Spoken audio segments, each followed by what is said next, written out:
My name is Brock Naylor. My name is Dakota Barkwell. My name's Sarah Robinson. My name is Casey Llewellyn. My name is Diana Hawkins. I'm Samantha Beauchamp. I'm the Marketing and Creative Media Coordinator at Thomas P. Miller & Associates. I work for 9-Star Connect in the Network Administration Department. I work at Thomas P. Miller & Associates. I work at 9-Star Connect as a support technician. I'm an accountant at 9-Star Connect. I am a sales and marketing representative at 9-Star Connect. I was born in 1992. I was born in 1992. I was born in 1993. I was born in 1989. And I was born in 1985. I was born in 1989.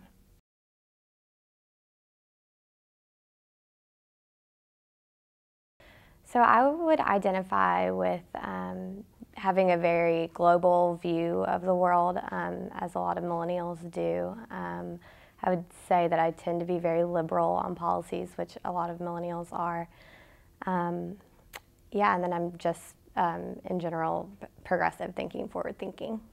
I would say that in the millennials, I would identify with being more open to ideas about everything, treating everybody with respect, that everybody deserves an opinion, and that they all deserve to be treated equally.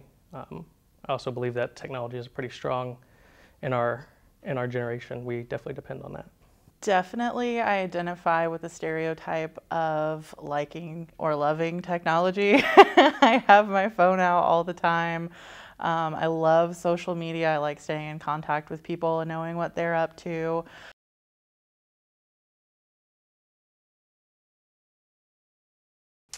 I don't like to associate myself with the stereotype that all millennials are entitled. I still feel like hard work is kind of the #1 key to getting places in life. And I know a lot of people have this kind of perspective that millennials come in demanding high-paying jobs and this and that. So, some of these stereotypes of millennials that really don't apply to me, I notice that a lot of people are narcissistic. I'm not very narcissistic. I very responsible. I very kind of look forward, plan things for my future. I'm considered at the higher end of the millennials, so quite a bit of differences from the stereotype. I would say I am a loyal employee, and since I've been out of school 9 years ago, I've only had 2 jobs, and I probably don't see myself going anywhere. So.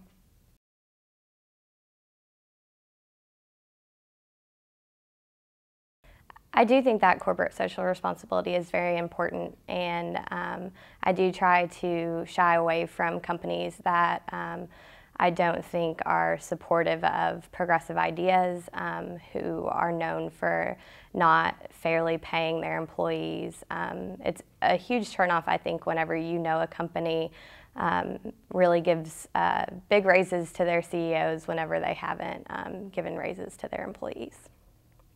In my research, looking at whether I look more into price or quantity, or whether I look at the environmental impact that a company might have, depends on what it is. If it's more technology based, I really don't focus on the kind of environmental stuff that they're doing. More or less focus on, like, is it a good product? How much is it? Can I afford it? But depending on what it is, if it's like more food based, of course I more look into the kind of company they are. I try not to eat non-organic food. Just an example. I would say for me, particularly, the company's CSR is probably secondary. There are situations where you'll have outlying companies that will be very outspoken in certain areas. If I agree with them, then it might encourage me to pursue their business a little bit more. If I disagree, then it'll definitely probably push me away a little bit. But I wouldn't say that's necessarily a priority when I'm looking for products and services. It's more, I'm looking for the best product that I can get.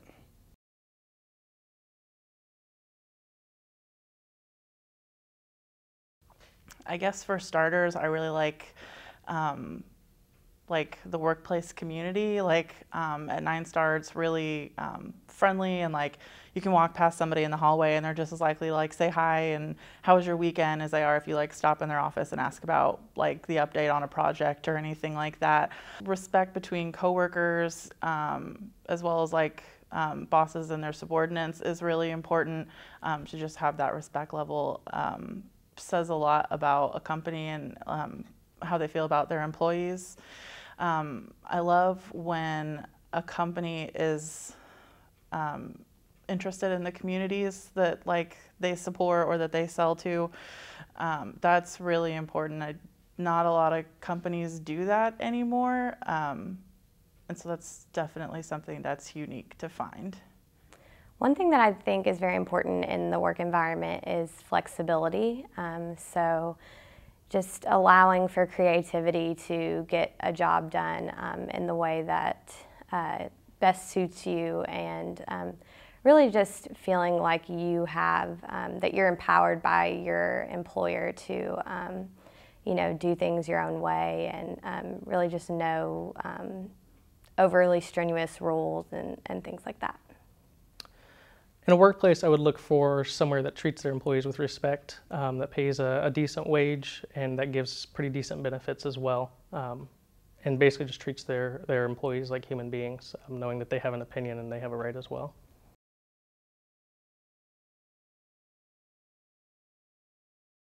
In my career path, you know, looking for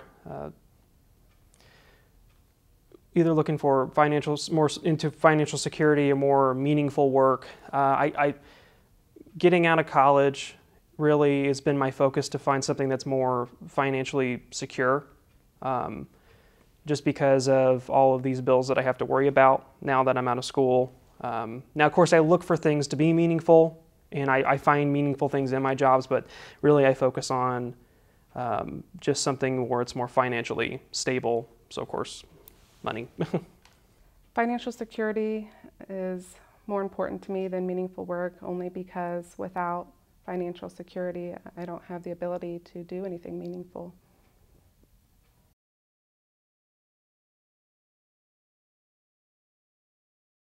I think that I prioritize being environmentally conscious just because that was kind of how I was raised.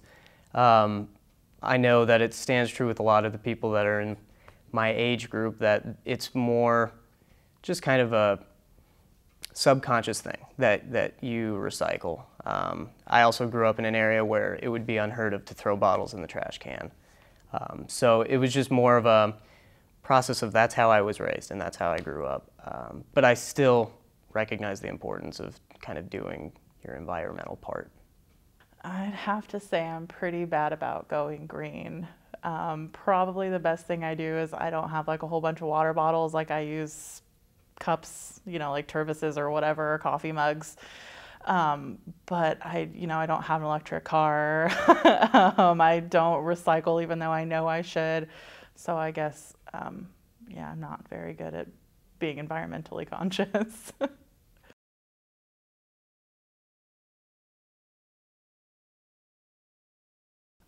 I am extremely dependent on my cell phone, especially if there's Wi-Fi in the area. So I guess that would be another technology that I'm dependent on, is access to public internet or Wi-Fi or just standard Ethernet if I have it. And then I'm a big Netflix guy, I gotta say that. I'm definitely very dependent on my cell phone. It helps me get places, it helps me keep up on the latest news, it helps me connect with my friends and family.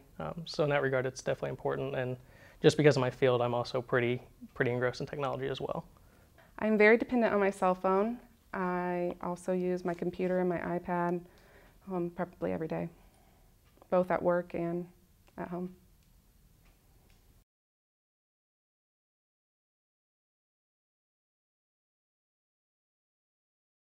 I was raised to be a lot more focused on what I was doing. I think that my parents, their parents probably didn't have a whole lot of an idea what they were doing. They definitely weren't, driving them to soccer practice every day and all the different activities that I had going on. I think that my parents' lives really revolved around me in a way that their parents probably did not. I would say our generation's been very influenced by the media and by TV, the internet, and being able to access information at a couple clicks. It makes us, I hope, a little bit more informed as to things because we can do some more research on it, and it just gives us some more opportunities that our parents probably didn't have. We're also probably raised with a little bit different lifestyle, I believe, as well. Before previous generations, there was a lot of hard work, intensive, but now with technology, it's become a little bit less, but we're focusing on knowledge a little bit more, I believe. I was raised with technology in my home. We had a computer and we had, one cell phone became multiple cell phones, but I would say that would be the biggest difference than what my parents were raised with. I also had, personally, I had a stay-at-home mom and my kids won't, so.